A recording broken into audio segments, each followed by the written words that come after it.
what's going on, everybody? Welcome back to the Chasing Dreams podcast with Charlie and Justin. We're on episode 82, coming at you on a beautiful, beautiful, hot and sunny, and a rare hot and sunny day in Ohio.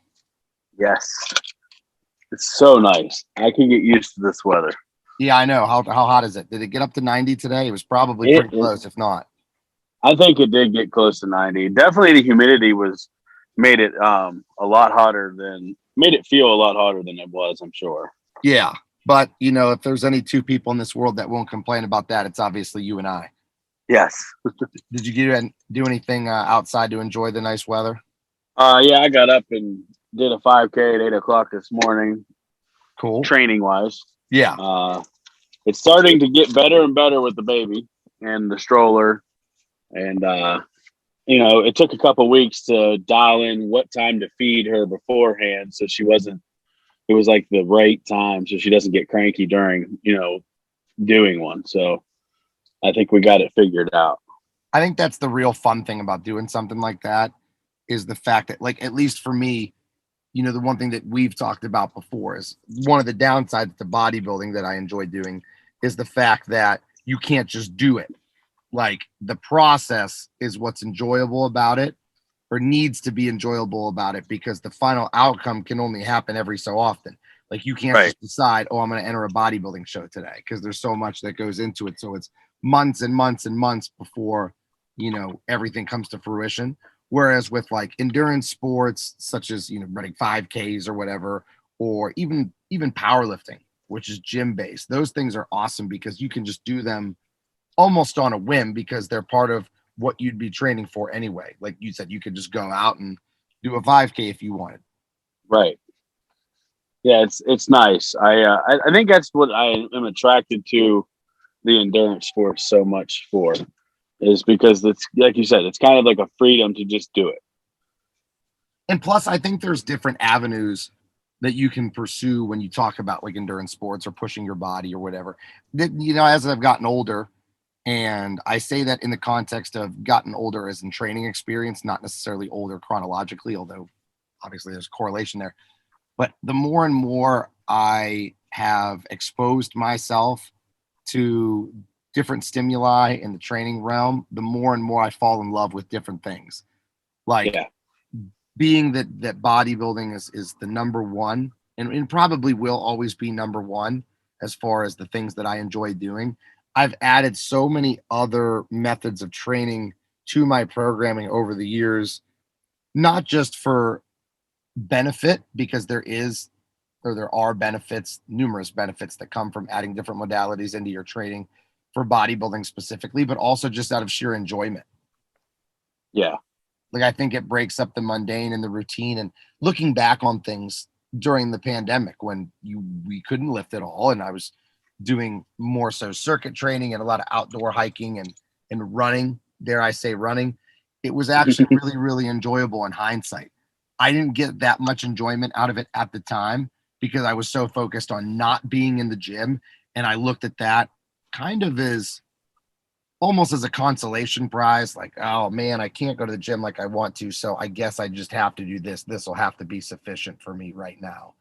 Right. But if I was to do it again, I would have gotten a little bit more of an appreciation for the process and enjoying what I was doing, because any form of hard work in the sense of making you more athletic or healthier or whatever it is that you're aiming for, I find an appreciation in that stuff now the more and more I get older, or the more and more training experience I have. Yeah, I'd have to agree. My time in the training world is a lot shorter than yours, but just in the last 2 years, the different things that I find myself enjoying that I never thought I would is pretty crazy. Like stretching, like taking time to actually stretch. I really enjoy being able to go through like a full stretching routine before and after I work out. Like, I never in my adult life, I never fathomed that I'd be able to. Mm-hmm. And I think now I'm like my stuff is even a professional obligation too, because if I was just training bodybuilders, then I could live a bodybuilding lifestyle, and that would show not only the knowledge base, but then also the in the trenches experience. Like, hey, I'm living this too, so you know that I obviously understand what you're going through because I'm going through it as well. But Right. I don't just work with bodybuilders. I work with athletes in all these different sports. Some are trying to get faster, some are trying to get stronger, some are trying to jump higher, some are looking for skill specific things that they're trying to increase or whatever. I work with endurance athletes that on their nutrition, just so many different realms of people and areas that I'm working in that I at least want to be somewhat proficient in all these realms. Otherwise, I don't feel like I'm justified to be able to teach. Right. Right. Does I that get make that. sense? Like if Yeah. I work with an endurance athlete about their nutrition, obviously the components of nutrition are what they're paying me for. They're not paying me for my experience as an endurance athlete, but I would like to have at least some little bit of experience within that particular domain, so that way I can kind of relate to them and understand things a little bit clearer.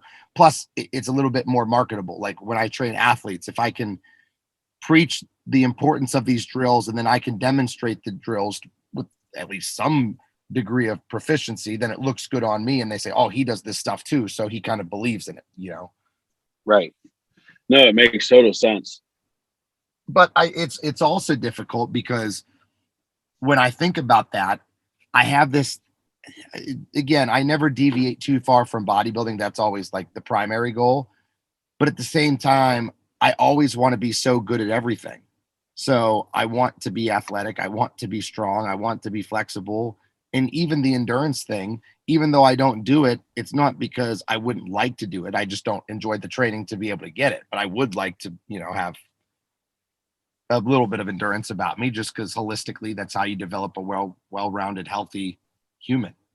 Yeah. I mean, that's kind of like what I started saying, not last year, but the year before last, when we were lifting together all the time. I want to be big and strong, or big and small at the same time. Like Mm-hmm. I want the fastest track, the most direct line to get big and small at the same time. And it's almost like a contradiction, but it's not. If you look at my situation, like I want to be big and strong, but I want to be slender and built a lot better than I was. Well, and I think sometimes people are. It's very ironic because some people are so afraid to deviate from one particular aspect of training, and the irony is found in the fact that that is actually what's holding them back. The fact that they won't Yeah. deviate.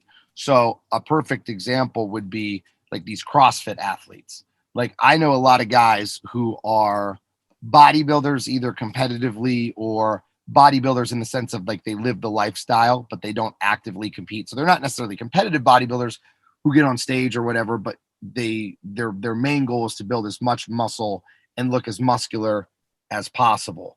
And I know that sometimes some of these guys give CrossFitters a bad rap. Like it's always, oh, well, that's too much cardio and I could never do that because I would just lose all my muscle. But then you look at these CrossFit athletes who are doing this at a high level and they have 10 times the amount of muscle that these guys do anyway. Yeah, they're jacked. Yeah. So it's like that's not really a good excuse because the main one that I can kind of relate to that I hear so much is like cardio. People are afraid to do cardio in the bodybuilding realm because they're afraid that their body's just going to burn. Well, it is going to burn calories clearly, but they get so nervous that the body's just going to eat through muscle tissue and you're going to waste away to nothing if you walk on a treadmill or jog. Like I Right. know people that run 1 or 2 miles every day and have more muscle than most people in the gym that are their main goal is to build muscle. Yeah. Doing cardio is going to make you a more well-rounded, healthier athlete, and your body as a singular organism is going to function so much more efficiently, and you're likely going to be able to gain more muscle because of it. So I think that Yeah. deviating from your typical training is super important. I was gonna say, like, I mean, to me, I'm not like, I don't have like a scientific reason for this, but the word cardio is diverted from cardiovascular. Mhm. So that's what makes your whole body work, is your cardiovascular system. It pumps your blood, it get oxygen, and so the more I don't want to say the more cardio you do, the better, but you definitely need to have a significant amount in your program. Well, I think because that there's otherwise you're going to become muscle application. bound. Yeah, for sure. And I think that there's application for pretty much every scenario. So let's use that example of someone who's solely focused on building as much muscle or as much muscle tissue as possible. And they're afraid that you could potentially waste through muscle or not maximize the amount of calorie surplus or caloric surplus that you're having because you're burning calories doing cardio. For me, there are times when I do cardio and there's a huge benefit of an appetite stimulant. Like it stimulates my appetite doing cardio. We got to become hungry or whatever. Yeah. So the amount of calories I would burn on a treadmill, on a 40-minute walk that stimulates my appetite, and I'm going to be able to eat much more than the amount of calories that I had burned doing that walk anyway. So it's Right. actually allowing me to intake more calories. Therefore, the again, there lies the irony of I avoid this because I don't want it to hurt me when in all actuality would actually help me. Right. That happens a lot. I mean, in a lot of different areas in life too. You know what I mean? Like people, I'm trying to think of another really good, um, like area that's not gym related, but like math, right? I can remember a lot when I was in school, people would complain about, well, I'm never going to use this in life. Well, it's not going to hurt you to know it. You know what I mean? Like, I just don't understand that because we're not going to use it right now and we don't understand it, we're afraid to do it. I think that I take pride, me personally, not just in the gym, but in other areas too. I take pride on being a well-rounded person. And I think Right. that's like personality based, whatever. Like I feel like I want to be financially stable. I'd like to think I'm intelligent. I want to be a nice person. I want to be a motivating person. I want to have success in a professional space. I want to have success in a recreational space. So the things that I do for fun or whatever. Like I just want to be a super well-rounded individual. And I know it sounds ridiculous, but I kind of want to be good at everything, or at least everything that I experience on a day-to-day basis. And I feel Yeah. like one of the paths of success, and I'd like to have some people on to talk about this and some of our future guests. This is something that we could pose to those people: is do you have to be singularly focused or myopically focused on one particular thing if you want to maximize your success? So let's say it is bodybuilding for me and I want to be the best bodybuilder I can be. Does that mean that I should focus specifically on that? Or is there room for me to be a well rounded individual outside of that? Right. Well, I mean, yeah, that's an awesome question for us to bring to people that are actually like big time successful. Like And, I'm and there's excited to no ask right or that wrong question. answer. We're just going Right. to have to ask them what they Yeah. think. Yeah, because that's the end of the day. There is no right or wrong answer to almost anything.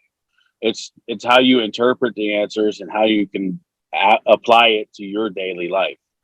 And if it helps you, then it's your right answer.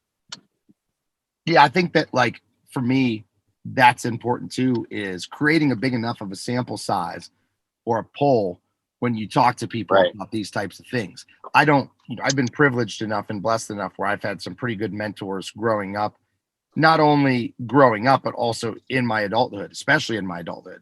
I've met a lot of people, I've networked with some really successful people in different areas.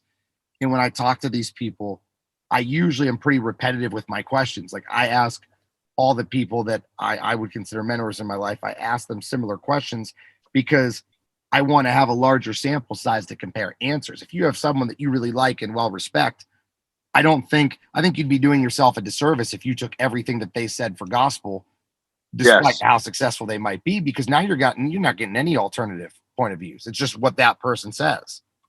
And I've always done that. I've always asked the same question of a large group of people, and I didn't realize that what I was doing was the sample thing, like making sure that I had a large enough sample to get good information. And I used to get criticized all the time by the people that I would ask. So like I would ask Joe a question, and then Susan would walk in the room and I'd ask her the same question. Like not And I wasn't saying that I don't trust Joe. It's just I want to get your opinion, and then I want to get Charlie's opinion, and then I want to get Jim's opinion, because then I can help. That helps me form my own opinion. It took a long time before people realized that I wasn't saying you're wrong by asking somebody else. I just want to make sure I know everybody's opinion of that topic. Yeah, and people, I was definitely going to ask that. It's funny that you brought that up and said it that way afterwards, because I was going to ask you if doing that has offended people in the past, because that's happened to me Oh, where I ask someone what they think about something, or even if you want to use a superlative like the word best, like what is the best way to do this, and someone says, this is the best way. And then I ask someone else and they say, what, my answer isn't good enough? It's like, no, well, you got to understand that the word best is pretty subjective. So I think right. that's a person to person thing. I don't think there's ever a time and place where, I mean, certainly you can come up with some, but I don't think that asking too many people the same question could become a bad thing if you're doing it with good intentions. So you're doing it with the intent of comparing and finding out the best course of action for yourself. I think that sometimes that could fringe on the threshold of being over analytical, like the paralysis by analysis that we talked with Austin Stout when he came on that one episode, and he talked about very like hyper successful people. One of the downfalls they have is they tend to overanalyze because they know so much and they can overthink certain scenarios. Especially Yes. successful and really intelligent people can do that. Right. And like I have like a pretty relatively good explanation for the asking multiple people, right? Mm-hmm. I asked 3 or 4 different runners how they suggest I become more to build my endurance. Like Uh, what's the best? Like what was the best way to train? My dad's an Ironman. I asked my dad. I asked 2 different guys that I ran multiple 5Ks with 2 years ago, and they all 3 gave me different answers.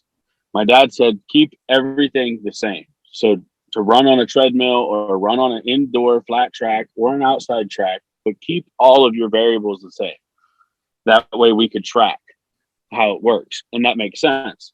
One of the other guys said to go and run in different areas and push yourself to your limit on every training run. mm-hmm. And that made sense because you can only get better until you get worse and then you recover and then you go back at it. So that made sense to me too. And then you don't get trapped in that running around a circle. And then the other guy said, do a little bit of both. Run on a treadmill for a day. Go outside and run on the road for a day. Run in the gravel, run off road, run on the road, like on hills, because now you're becoming a well-rounded runner. And they all made sense, but without asking that question, I could have gotten trapped in one or the other opinion and never improved because I needed a little bit of all of it Yeah. to build my own best. Well, and I think that that's kind of a microcosm or an analogy of the big picture with all of us, is that we're really a product of our environment and our influences growing up. So like for me, like in a training scenario, as a trainer, like I didn't reinvent the wheel, so to speak. Like everything that I teach, like philosophically, are things that obviously are research based and effective and proven effective through years of research and application. But as far as how I instruct and how I am with my athletes and my clients and the things that I've learned, I am a almost like a melting pot or a collaboration, so to speak, of all these people, like this mosaic of people that have all come together to form what I believe to be the best or the most efficient way to this point to train athletes. Like people that I've done internships with, people that I've observed, trainers that I've had, or coaches that I've had that have influenced me in the past. You take bits and pieces from everybody, and then you kind of form how you are as a trainer. And I think that that's the way with everything in life. You take all these influences, and you're kind of a product of all those influences combined into one. You don't reinvent the wheel of endurance running.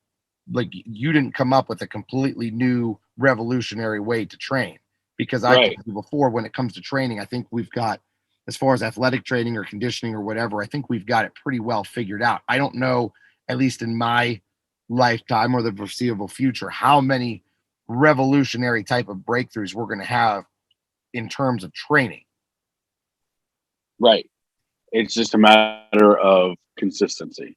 Yeah. So I think that you need to, it's going to behoove you or anybody for that matter to seek out people for different advices.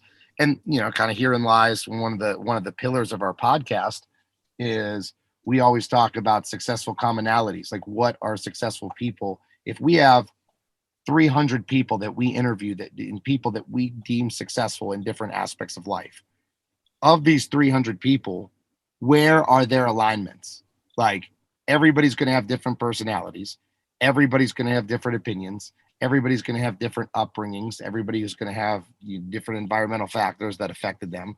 Everybody's going to have different ideas on how they got successful and how hard they had to work and what they had to do and the process that goes into it. And their philosophies are all different.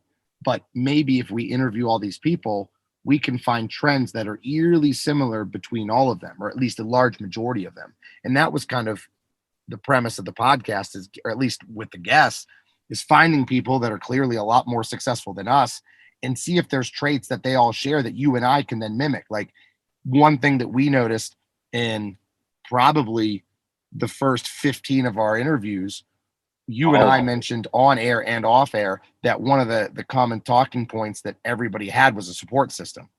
Yep. Every single person, whether it was direct family members or a spouse or different mentors, it seemed like every successful person individually made mention several times and with high praise to the support system that they had that got them to where they are now. Absolutely. And I think that is the coolest thing, right? Because I've always been really big on family and relying on your family. And when I say family, I don't mean just blood. Like, I don't believe that you don't get to pick your family. Like, obviously, your blood family, you don't get to pick them. But your family, the people that you have in your small circle, you do have a choice in who gets to be in that. And we are a product of our environment. So pick wisely and lean on them people. But when you are leaned on, allow them to lean. Yeah. And I think that is the coolest thing when we learned, like, when I can remember when you and I talked off air the first time, like after we had multiple guests, and it was like, do you realize, like, I think we both said it almost simultaneously. It's like, did you realize that everybody talks about their family or their support system? And it was just so cool. Like, how everybody, it is, I think it's everybody that's successful has some sort of support system. Mm-hmm. And that's something that I know for a fact, not only because we talked about it, but you and I have actually lived it. Since hearing all these people say this, you and I have talked about how we've been so much more mindful about who we spend time with and who we hang out with. Yes, absolutely. I think that's really important for me, is surrounding myself with people who are highly intelligent, highly motivated, all the characteristics that I hope to be or aspire to be like someday. Those are the types of people that I hang around with, because just, by almost like intelligence by association or hard work by association, just when I'm around those people, it's like their thoughts and their actions and their energy kind of diffuse into me. And I feel that, and I feel like I try to portray that then.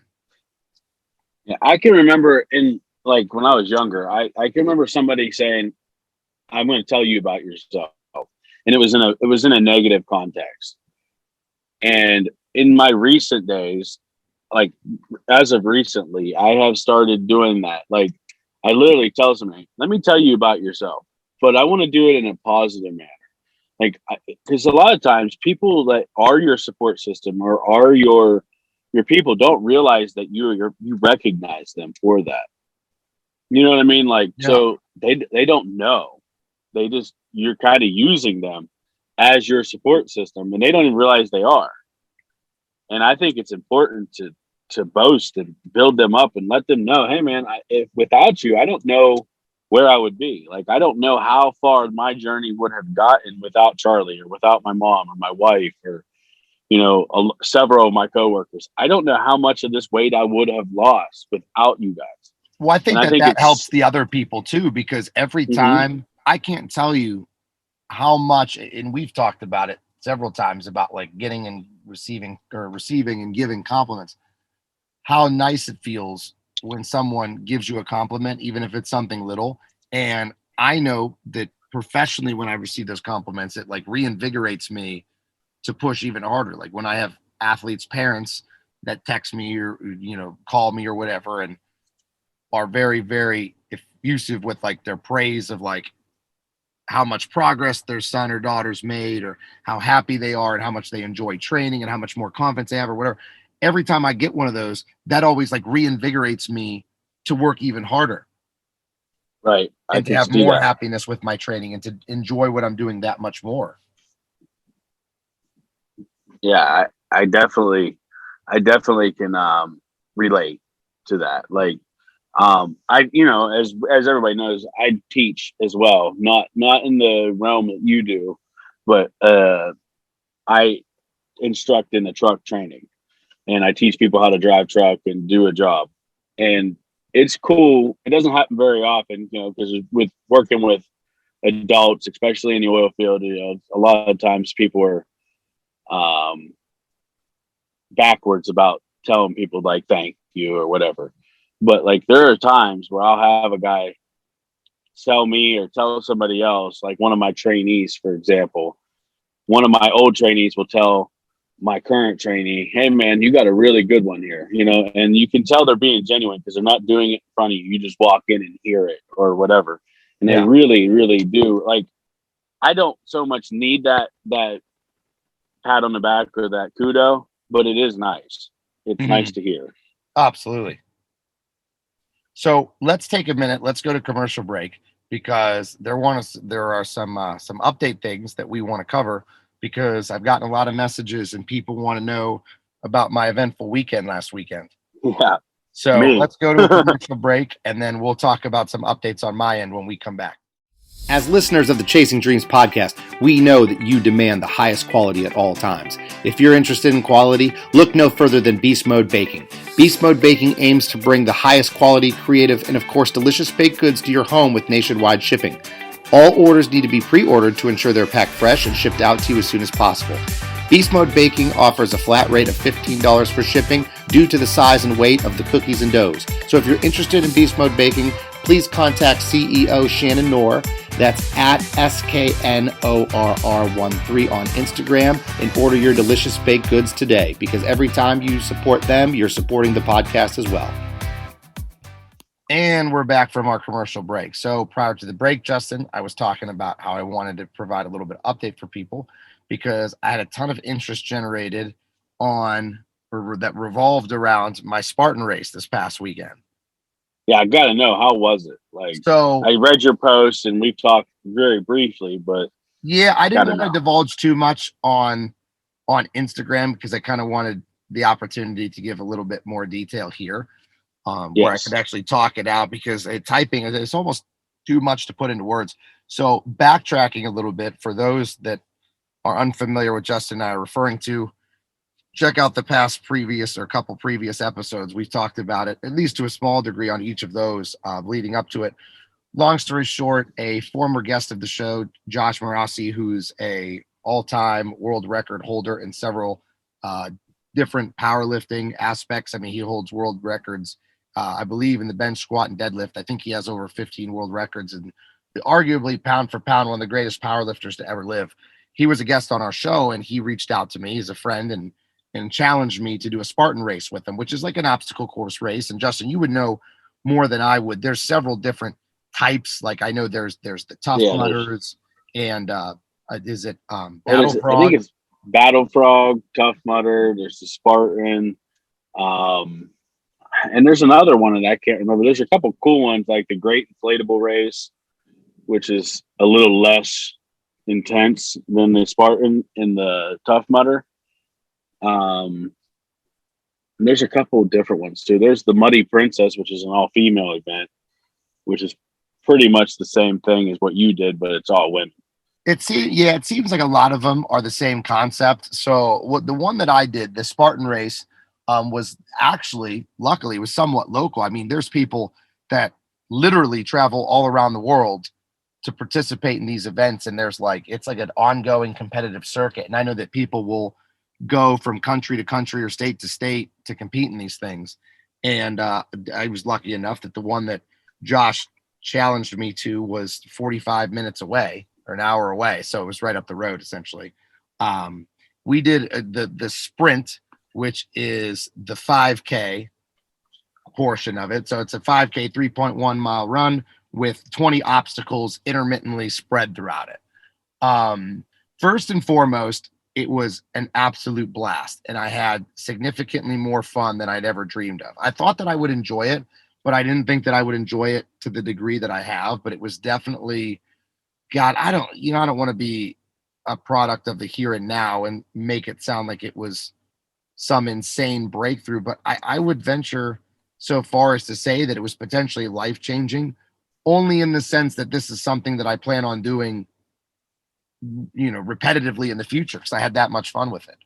I think, just to interrupt, I think at the end of last week, I said, I'm going to be really excited to hear because I have a feeling you're going to fall in love with endurance sports. And that's what everybody said. I'll give the caveat with this though, that it's a weird type of endurance sport. So that was one of the main takeaways I had, was that with this race, I would have. So I'm glad that I didn't train at all for it, because if I would have, I think it would have been wasted time. Now, everybody knows I'm not a runner. I've been pretty adamant about that. And I would get out of breath if I jogged, a 400-meter lap around the track. But the thing is my cardiovascular system was definitely taxed. Like my lung capacity, it was really, really hard for me to keep running, and I was breathing heavy the whole time. Like that, I'm not going to be dismissive of that and say that it didn't affect me at all. But really, that wasn't one of the main things that I could have gotten a better time with. Like for me, that was because you're only running. I mean, think about it. You're only running a small portion of a mile at a time before you come to an obstacle. You got 3.1 miles. You got 20 obstacles spread over those 3 miles. So it's almost like multiple sprints and then do an obstacle and then a small sprint to another obstacle. Yeah, for sure. There's you got about 7 obstacles a mile. So you have them intermittently spread. So you're not really running that far of a distance at a time. Right. The couple things that were significantly restricting for me, first and foremost, would be grip strength and core strength. Those are the main two. My core and my grip aren't great by elite level athlete standards, or at least where I would want them. I mean, I'm sure they're probably significantly better than just someone off the street, but as far as someone who's going to do this competitively, or a strength athlete, like a strength sport athlete, my grip and core strength are not very good. And they definitely came into play because so many of the obstacles are loaded carries. So there's like a sandbag carry that we did for this one. We had a bucket full of rocks that we had to carry. We did an Atlas stone carry. So you had to lift this Atlas stone, which for those of you that are unfamiliar, it's a strongman stone that they pick up and they put on boxes. Well, you had to lift the stone up, carry it down the sand pit, carry it back, and then you could go on. So there's a lot of like loaded carries, which are obviously going to be taxing to your core. And then there were so many things that were predicated on grip, like obstacles that you had to go over, literally had to go over, like jumping walls, climbing with ropes, all that sorts of things. So it's constant time under tension of your forearms. So it was definitely fatiguing in the arms. Oddly enough, the one thing that was the most sore afterwards, or at least the next day, were my traps. My traps were completely obliterated. And honestly, I had to take 2 days off from the gym completely. Like physically, I couldn't even go in and do a light workout. Like my body was crushed. And that was obviously a product of me having never done something like this before. So it was just inexperience and limited exposure to it. But I definitely, like I said, I was glad that I didn't train too much for it, because I think that if I would have trained, I would have trained the wrong things. I would have done a lot more distance running and stuff like that. But that really didn't play that big of a role for me. Right. So now, if you couldn't do an obstacle, you had to do, I wanted to add this in there too. If you couldn't do an obstacle, the quote punishment was 30 burpees. So if you didn't do an obstacle, you had to do 30 burpees if you were physically unable to do it or whatever. Um, so out of the 20, there were 18 that I got. So I only couldn't get two of the obstacles physically I couldn't do. The first one, we had gotten out of the swamp. So, like, I mean, literally, you're going through swamps and through mud pits and climbing rocks and like sliding down mudslides and all this stuff. Well, because of like the swamps and the hands, your hands get soaked, obviously. And there was this one area where you had to kind of maneuver across these monkey bars. Now, the monkey bars were thick. It wasn't like a normal bar that you could get your hand all the way around. It was like a thick bar, number one. And number Hmm. two, my hands being wet, I was only in compression shorts. So, like real tight compression shorts. I had no shirt, uh, no pants, nothing. So, like, I had nothing to wipe my hands on. So, I'm trying to wipe my hands on my body, and my body's soaked. So, I try wiping on the ground. It's not working. So, the thick bar combined with my wet hands, I just physically could not grab. I just kept sliding on the monkey bars. Like, I couldn't even grab it for a second. It's not like I could hold it briefly and then I fell down. I mean, I just couldn't grab it at all. And then likewise, later on towards the end of the race, they had just these stations set up with rope climbs, just a basic, climb 20 feet up, hit the bell and climb down. And same thing. The rope was completely caked in mud. And I'm not one of those people who has any type of good technique as far as like rope climbing or anything goes. So I know there's ways to like wrap your legs around it. I tried to push with my feet together too and use my hands and feet to climb up the rope. And it was just too caked in mud that physically I couldn't do that one either. So in total, I had the 60 burpees for the two obstacles that I couldn't navigate. But other than that, I did all the obstacles completely. That's awesome. Even the That ones that is, involved height that I was afraid of. well, that's good. So, what would you say of the 18 that you did complete? What would you say the hardest of the obstacles were? So it's interesting that you say that because my answer is going to be different. It's individualized. Like you ask people, it's based on strength and weaknesses, obviously. Like whatever you're Right. strong at, you're going to be good at. I'll tell you this before I answer that. I got away with a lot of uh, suboptimal technique because there's certain ways that you go through these things, like certain technique you can use with like rope climbing, certain techniques that you can use with going over these obstacles. And I wasn't privy to any of that because I've never done it before. So I got away with a lot of poor technique, so to speak, just because of brute upper body strength. You know, Right. and one thing that helped too was jumping ability. So there were some really high walls that people couldn't get over or had difficulty with, but with my jumping ability combined with upper body strength, I was able to go You through them no problem. Like one you thing could that, leap and then push. yeah, and I saw a ton of people not be able to do the monkey bars and or not the monkey bars. I'm sorry, the rings, like monkey bars Yeah. where you're swinging ring to ring. And I was actually having fun. I was swinging on them, having a good old time, and I enjoyed that. That was probably my favorite obstacle, and I know people couldn't handle it. There was another obstacle um, where you had this pit, this big like pit, and there was all these ropes tied to pulleys, and you had to pull a bag of sand that was tied to the other end of the pulley, and you had to pull the rope down so the sand got all the way to the top, and then you had to lower it.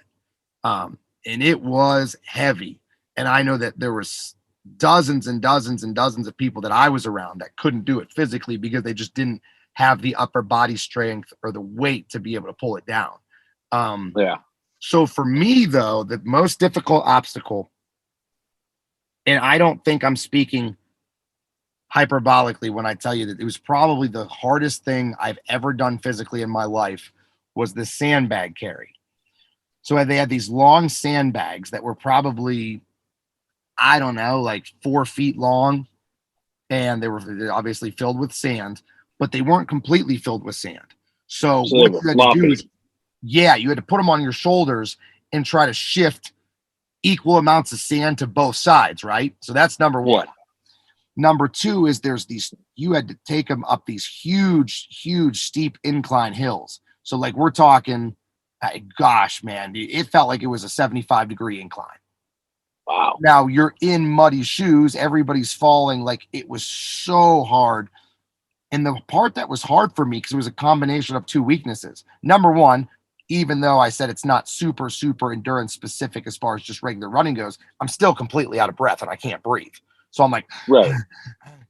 the whole time I'm mouth breathing. And then I got this on my back and I'm going up this steep hill and my weak core is trying to stabilize. So my core can't stabilize and breathe at the same time. So I'm taking these short, it sounds like I got the wind knocked out of me. I'm trying to get my breath back because my core is trying to stabilize. I'm out of breath and I'm going like almost like I'm choking trying to get up these hills. I thought I was going to Right. throw up 3 or 4 times.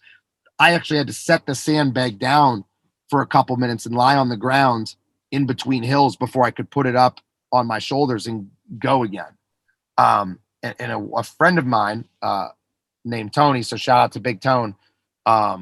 He was doing it with us, and he and I were kind of pacing together. Now he trains or has trained CrossFit, and he's done Spartan races before. He's not super avid with them, but he definitely has significant more experience than I do. So he would, finish an obstacle and probably wait like 30 to 60 seconds if he was a little bit ahead of me or got ahead of me. So he paced me through pretty well, but eventually he kind of went on his own. And where we separated was that sandbag because physically it was just so difficult for me because of lack of endurance and lack of core strength for sure. That was the hardest part for me. Right. So overall, how long did it take? So for me, it was an hour and 18 minutes. And I don't know what times are considered good, and good is really subjective, obviously, because good for a normal person, good for a trained athlete, good for an athlete that competes in Spartan races regularly. I don't really know.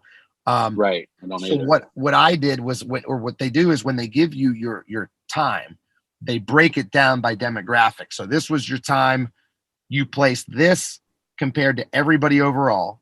You place this compared to people in your age group, and you can place this compared to males or females, depending on obviously Yeah. which category you're in.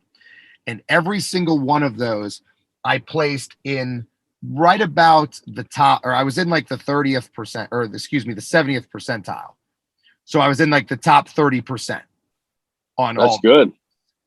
Now, not trying to make it sound really better than it was, but you also have to probably consider, because there are a lot of people that don't do this competitively and would just pass the obstacles. Like if they couldn't do an obstacle, they would just walk by it. They didn't actually do the burpees and stuff. So truthfully, if you think about it that way, the placing was probably better. And what I'm actually going to do real quick, if you don't mind, if our listeners don't mind a break in the action, I'm going to get on my Spartan account. I have it on my phone because once you do a race, you get an account and it logs like your race history and stuff. So I'm going to go to my results real quick, and I can just full transparency share it with you guys. It's loading here in a second. So it says one race, the 5 kilometer distance with 20 obstacles, which again is considered a sprint. 1 hour, 18 minutes, 4 seconds. And hold on, I'm trying to find this. Okay, so overall, I was 575. So I was in 575th place out of 1,869. So 575 divided by 1,869 would be about 30%. So I'm right I'm right in that top 30% as far as a finishing place goes. For males, I was 472 out of 1205. So again, right about 30% there. So I was in the upper third, which I was better than I thought I would do. Now again, I'm sure that there's people, even though I don't train specifically for these things, I consider myself somewhat athletic and strong. So like there were probably just quote normal people who may not even have any type of gym or training experience that have done it. So it's all about the proper context. But regardless, you kind of have to go toward the cliche now and say that for me, we're going to do one again. And I'm hoping to get under an hour and 10 minutes now would be my preferred time, because 8 minutes is a lot of time.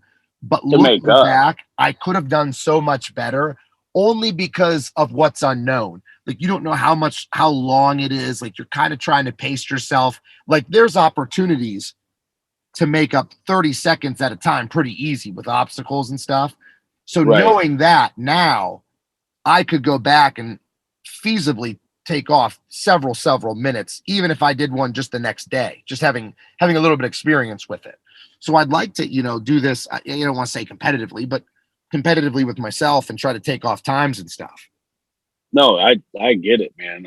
That sounds, it sounds so intriguing. Like, I know right now there's just like there's not no way I could go and do it, but I would probably be one of the ones that walked past a lot of obstacles, and had to do burpees because like I'm still so out of shape, and it's just it is a product of my journey, but that's something that I so want to do. I Like, feel like it's right up your alley because everything that it kind of encompasses everything that you enjoy. You enjoy the endurance sport aspect of it. You enjoy lifting, and there's so much strength required. You enjoy training outside. Like it just kind of like fits the mold of like everything that you like in a training program.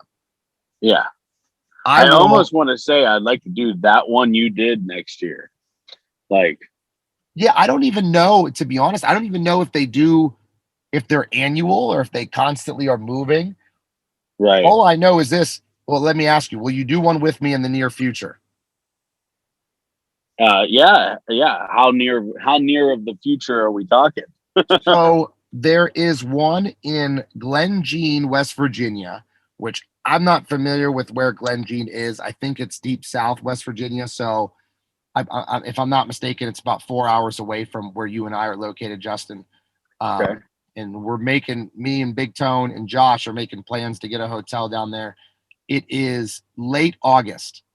Now, I want to be able to give you more than that, but off the top of my head, I can't. But it's over 2 months away. Um, Well, the last week of August, I will be in Myrtle Beach with my okay. family. If I'm here, I'm in. Well, I let me get mean, back to you on that then. yeah.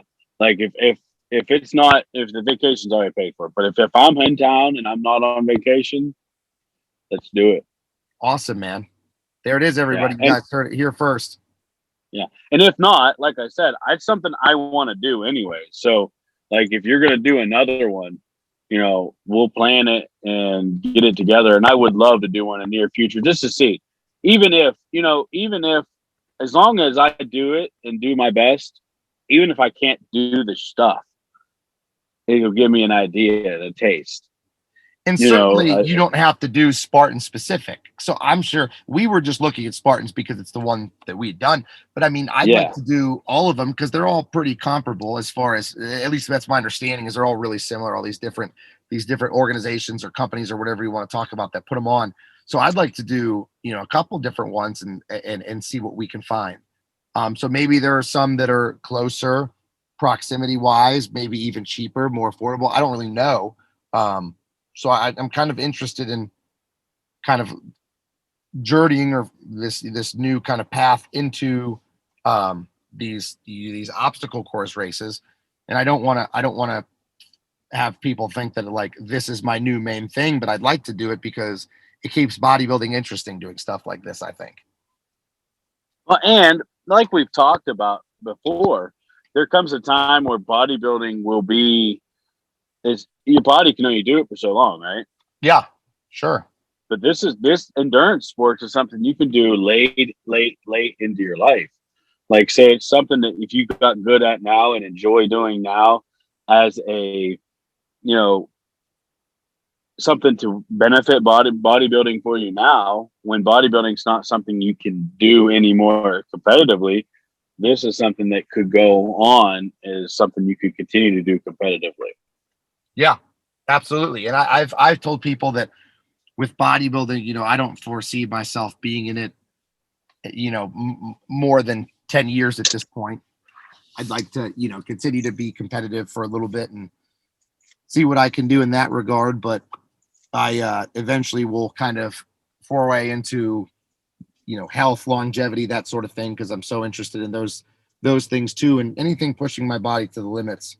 As far as in my mind too, I'm a big fan of that. So I think that this will be a cool new little journey for me to go on, and I'm glad that I'm very thankful to Josh who challenged me to this, because if I was never challenged to do this with him, I never would have done it. And if I never would have done it, then there's no experience, and it could be potentially a little bit life changing because maybe it changed the course of what I enjoy doing now.